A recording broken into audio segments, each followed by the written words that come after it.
Percobaan kali ini tentang bromometri dan bromatometri.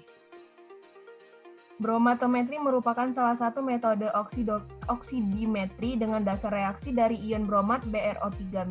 Oksidasi potensiometri yang relatif tinggi dari sistem ini menunjukkan bahwa kalium kromat adalah oksidator kuat. Hanya saja kecepatan reaksinya tidak cukup tinggi. Untuk menaikkan kecepatan ini, titran harus dilakukan dalam keadaan panas dan dalam lingkungan asam kuat. Adanya sedikit kelebihan kalium bromat dalam larutan akan menyebabkan ion bromida bereaksi dengan ion bromat dan bromin yang dibebaskan akan merubah larutan warna kuning pucat. Warna ini sangat lemah sehingga tidak mudah untuk menetapkan titik akhir.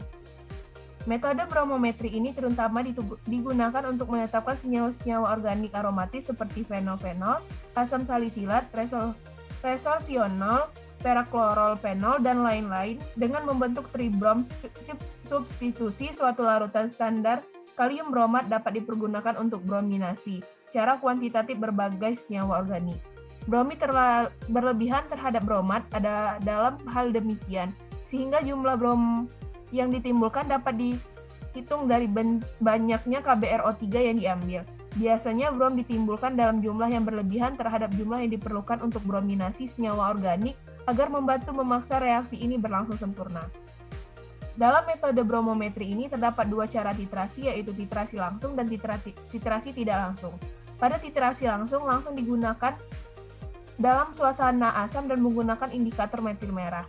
Pada titrasi ini, menjelang titik akhir titrasi perlu ditambahkan lagi indikator karena dalam lingkungan asam, metil merah akan dirusak oleh beberapa brom secara irreversibel menjadi warna kuning.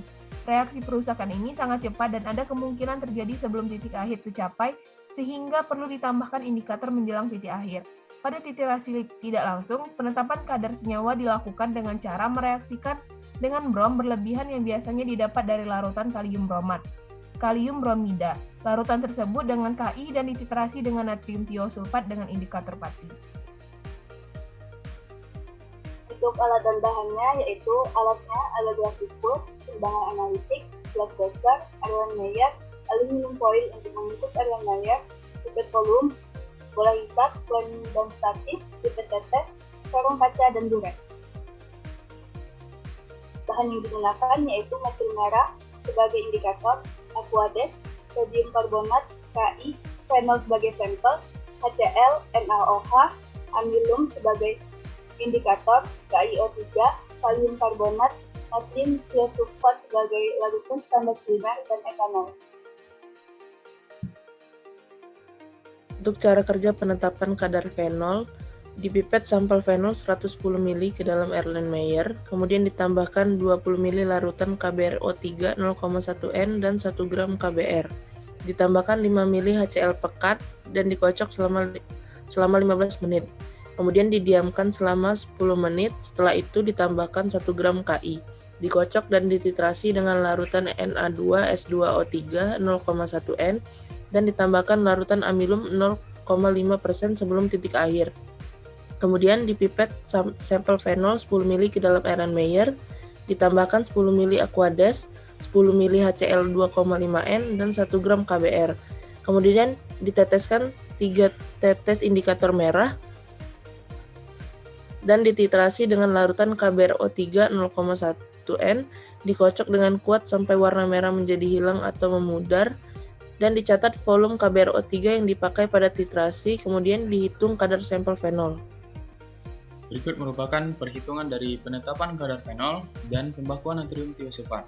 Yang pertama, dilakukan pembakuan natrium tiosulfat 0,1 N dalam volume 10 ml dengan 3 kali pengulangan replikasi dan didapatkan nilai sebesar, yaitu volume pertamanya 12,3 ml, volume kedua 13 ml, volume ketiga 14,4 ml. Kemudian didapatkan volume rata-ratanya yaitu sebesar 13,23 ml. Kemudian dilakukan rumus pengenceran N1 dikali V1 sama dengan N2 dikali V2, yang mana nilai N1-nya itu 0,1 N, V1-nya 10 mili, N2 yang dicari, kemudian V2-nya itu 13,23 ml, dan didapatkan nilai N2 sebesar 0,07. Kemudian berikut adalah merupakan reaksi fenol dengan KBRO3 plus KBr. di mana didapatkan 246 tribromofenol. Kemudian perhitungan yang kedua itu penetapan kadar fenol dengan volume pengulang replikasi yaitu 3 kali dan didapatkan nilai sebesar volume pertamanya yaitu 10,5 ml, volume keduanya 16,8 ml, dan volume ketiganya yaitu 20,6 ml dengan berat molekul 94,11 dan nilai ekuivalennya 1. Menggunakan rumus Mg per Bm dikali ekuivalensi sama dengan M mol KBRO3 min M mol Na2S2O3. Dihasilkan dari rumus volume pertama dengan persen kadar 1,19% dengan volume keduanya yaitu persen kadarnya sebesar 0,28% dan volume ketiganya persen kadarnya itu sebesar 0,57%.